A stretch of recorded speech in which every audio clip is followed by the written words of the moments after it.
at first she was like, oh, I love having my own personal stripper. But then after a while, she was just like, no, fuck this. She wasn't cool with I it. can imagine. Yeah. I don't think I would even want to date a stripper, honestly. Or even dating a rock star. I've dated a rock star before. I've dated strippers before. And honestly, for me doing what I do, it actually felt like the most normal relationship that I've ever had because we were both on that same level. And like at the end of the night, we would, It's work. yeah, it's work. And we would meet up at the end of the night after they're doing their bachelor parties. I'm doing my bachelorette parties. And we would kick it and we would have that connection and we would talk shit about all the shit that we saw for the rest of the night. And we trusted each other because we knew that it was just fucking work. Right. Even when we did a little bit more, we understood that there wasn't any kind of like emotional connection to that kind of shit. It was just fucking business. And so it was kind of like there was that understanding and there was no judgment there. Right. A lot of men think that strippers have a really good time with their customers, and that's really not the case. They're not really feeling the vibes. Yeah, there's been a lot of times where like I've done private parties or bachelorette parties or whatever. And like, I did not want to be there either because the guests were having the shittiest fucking attitudes or they're expecting me to do all this extra shit without paying me extra shit. Or they would get mad because they, like, the bachelorette would always get special treatment. We treat them like they're the most beautiful girl in the world, all the extra treatment, whatever. But then when one of the best friends wouldn't get that same treatment, they're like, oh, well, why aren't you showing her the same kind of attention? And it's like, she gets minimal attention. Like, she's not attractive. So she's not going to get the same level of attention as the bachelorette's going to get. And they would get so fucking mad. Exactly. And it's just like, okay, like, what exactly did you think this is going to be? You hired a stripper for the bachelorette. You know what I mean? What I hate about strippers is they get in the habit of pretending to be single, even though they're in a relationship. And if you're single and you're trying to talk to someone, they want to talk to that person too. And it's like, lady, you have a whole freaking relationship already. Yeah. And if you call them out, then that looks bad. Then they're like, it's an on and off again. It's like, we're on the rocks. You're like, yeah, well, you guys live together. I never talked about my personal relationships or anything like that when I was working in the clubs or doing the private shows and stuff. That's a good idea, but we would see the boyfriends, they hang out, pick up the girl. Yeah. Or the girl talks about it, but they're still pretending to live that single life. Yeah.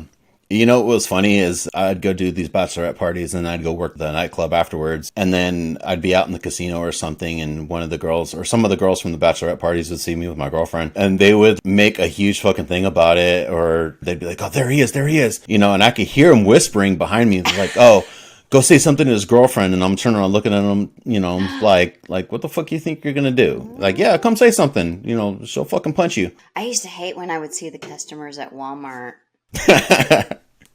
And I'm usually with my boyfriend. They're like with their wives and yeah. You're trying to pretend like you don't notice they're the customer and then they're trying to pretend not to notice you. It's so awkward.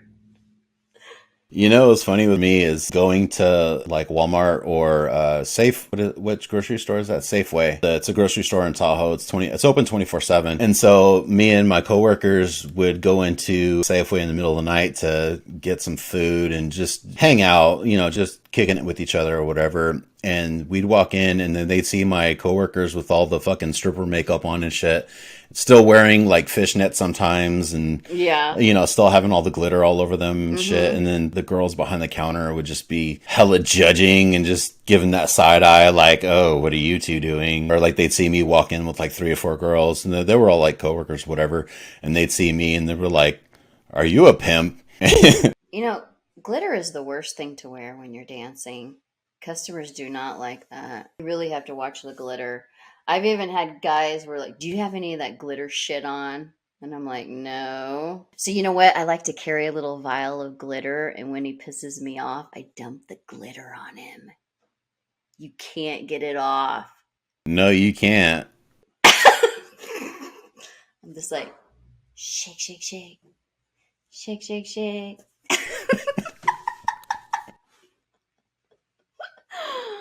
Damn. It's a nightmare. He's going to get busted. one of the things I thought was really fucked up, and I don't know if this is because the E! Network had something to do with it, but Holly said that the girls didn't get paid for that first episode of The Girls Next Door, and that they did eventually, but they didn't get paid for it. And when they were trying to get contracts signed for the second episode, which basically would have started the first season, her and Bridget hadn't signed the contracts for the first season yet. And Bridget was talking about how she was in the shower and she hadn't signed it yet, and she didn't know she wanted to sign it because of all the contractual, like the legal speak that was in it. Basically kind of alluded that he would have a lot more control over them, almost to the point of like slavery, and they were afraid of that. And so she said that she was in the shower and that he just barged in on her in the shower and was like, hey, you need to sign this. And so because she was scared and she was under duress, she inevitably signed it. And the same thing with Holly. And then she goes on to say later on that they're trying to get shit figured out, because with the way the law is right now, is a contract can't be signed under duress. Yeah, signed under duress. There you go. Because it makes it invalid. So I think that's something that they're trying to overturn right now. I mean, no one even watches. That show's over now. You mean like back pay or? Yeah, for back pay, because like any kind of royalties that might exist or they might be eligible for, I think they should get those. But the way the contract was signed was that basically they weren't going to have access to any of those funds or whatever. I believe it. E's still a network, right? They're still a channel? They probably just want to get some money after the fact. That happens in entertainment a lot. Like they like to do the press. You'll have a day of press and they'll send you around to all these radio stations and you get, I don't know, like cheap money, like $150, but they take you to like 3 different places rather than $150 here, $150 here. So it's for like a whole day's worth of shooting. They do it all in one day. Yeah. At different press releases, you know, like autograph signings, going on the radio. It's just like one fee, so they book it all in one day. And they also have a staff member that takes you around. Isn't that incredible that that's the way that they were treated and that's kind of the money that they saw back then? But nowadays, people have a lot more control over their careers because they're self-managing. And so now they're like, yeah, it's $1,500 for an hour's worth of shooting. And people are trying to pull the same shit. It's like, well, we're going to need you for the full day. And it's like, well, you're going to pay me for a full day's worth of shooting. They never want to pay people. It's so weird. Even when I first started, all these photographers, they wanted to do nude photos with everybody, and they wanted to do what's called a TFP, time for prints. But then after a while, they wouldn't even give you the print. They would give you a CD. Like, they just got so cheap with everything. I can't imagine girls these days getting their pictures. Like, you don't get a print. You get something you put in the computer. That's just crazy. One of the things that I wanted to talk to you about is when we first started our Instagram account and we were putting up your pictures, and there was that photographer that was like, oh, you know, you're using my images or whatever, blah, blah, blah. And like after doing a little bit more research into that, is those photos, unless they have an actual copyright claim on them, we can use them without having to shout them out at all. If it's you and there's no copyright claim on those photos, we can use those to our discretion because it's you. That's how it should be. But I think the law is whoever takes the picture owns it. Like you. No. There is really? There is so much crap. They have to have a copyright claim on it. Oh. If they don't have a copyright claim on it, then they technically don't own it. Because I've even known girls that were doing porn, and because their boyfriend was the photographer, he was able to sue for the money. Like everything that they built. The way the laws are now, it's like you have to have a copyright claim. To get a copyright is a huge pain in the ass and it's expensive. So, yeah. It's so hard to model nowadays because everyone is willing to do nudes on OnlyFans for free with photographers. So the photographers are like, why would I pay you? There's 50 million girls doing OnlyFans. Yeah, but on OnlyFans, they own the content and it's their content. They're monetizing it. So any kind of revenue that's being generated from this content, even though the photographers might be doing it for free, it's the content creators that are able to actually hold on to ownership of that content because it's going through OnlyFans. And the cool thing about doing things on something, say like OnlyFans, is that you can have complete ownership of any content that you put up there, and it's it's enforceable. So there's girls that do, like obviously there's a lot of girls doing porn on OnlyFans, but they have a legal team that's actually working with them that's making sure that that stuff only stays on their site. So like if you go to shit like Pornhub or whatever, you can't find it because they have the legal copyright to all of that video and those pictures and stuff like that. So there's a lot more tools legally now that allows content creators to be able to hold on to their content and things that they've created. A lot of girls are doing these porn, but they're not getting releases on the guys or getting STD testing. Yeah, I have friends that are doing it, and they're just shooting with their boyfriends. Oh, okay. I don't know if that's the way it is across the board or whatever.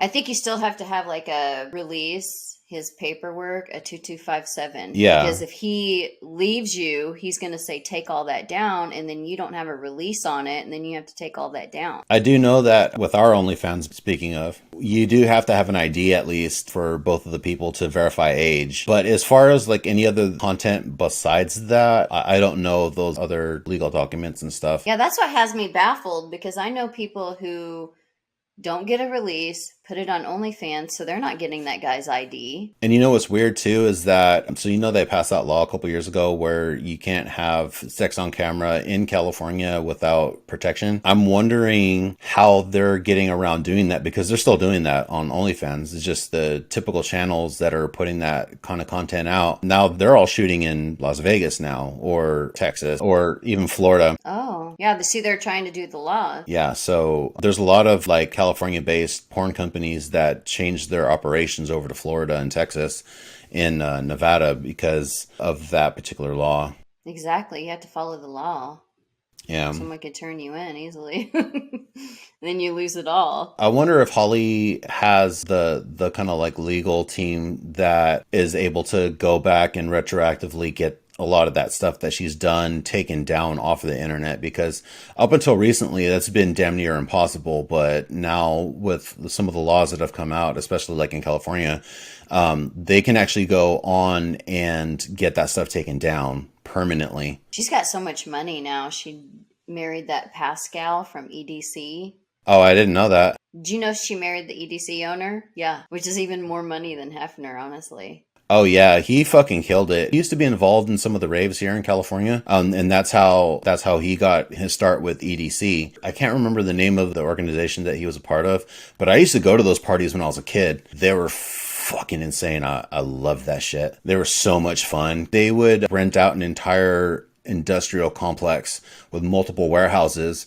And so you would go into these warehouses and there would be like 4 or 5 raves going on at once. Oh my gosh. Like you go into one building and there would be multiple rooms. Like one room would have all trance music, and the other room would have like disco house, and another room would have hip hop, and there would be another room that would have like a rock show going on and shit. And so those were super fun, and they would go on for 2 or 3 days. And you would take like a tent and just like camp out in the field, or you'd sleep in your car, or you'd sleep in a hotel or whatever. Oh, are you talking about Burning Man? No, this is way before Burning Man. Oh. I was out here in Oakland, in San Francisco, out here in California. Yeah, those are the biggest, sickest parties. Yeah, he's got big money now. She's got like several houses. She's like, my house in Cali, my house in Vegas. Yeah. She just goes back and forth. She ended the show by talking about how much control Hefner had over her by the time she left. And they kind of switched back and forth between her and Sandra Theodore. And Sandra Theodore kept bringing up the fact that, Hefner sucked the youth out of these girls for decades and blah, blah, blah. And it keeps going back to clips of Hugh Hefner and Sandra Theodore when she was younger. And she was around for a long fucking time too. Yeah, that's what I heard. I heard she was nasty too. And we even talked about it last time, how if it was so terrible, why did she stick around for so long? And not only that, go to reunions. Yeah, not only the reunions, but when, she started her own family and started, she had her kids and her kids were older, she would take her kids around half in the mansion and stuff like that. And it's like, if that was so horrible, like, why would you subject your kids to that shit? Like, just expose them or whatever. So that was the end of the episode, and that was the last thing that I wanted to mention. Was there anything that you wanted to bring up? I think we pretty much covered everything. Cool. I just want to bring out that My top is fire. It absolutely I is. want to bring up how cute this is. This is a honey burdette. Yeah, that shit looks fantastic on you. Hopefully, we can put this on YouTube and it doesn't get flagged. I don't think it'll be a problem. I like your jeans too. Those look dope. Thank you. Let's see the back.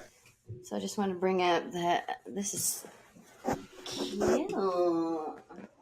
My headphones are keeping me here. You know what else I want to bring up? Hold on.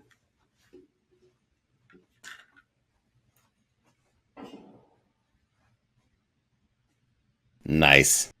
I wanted to mention how cute this is. Look at this.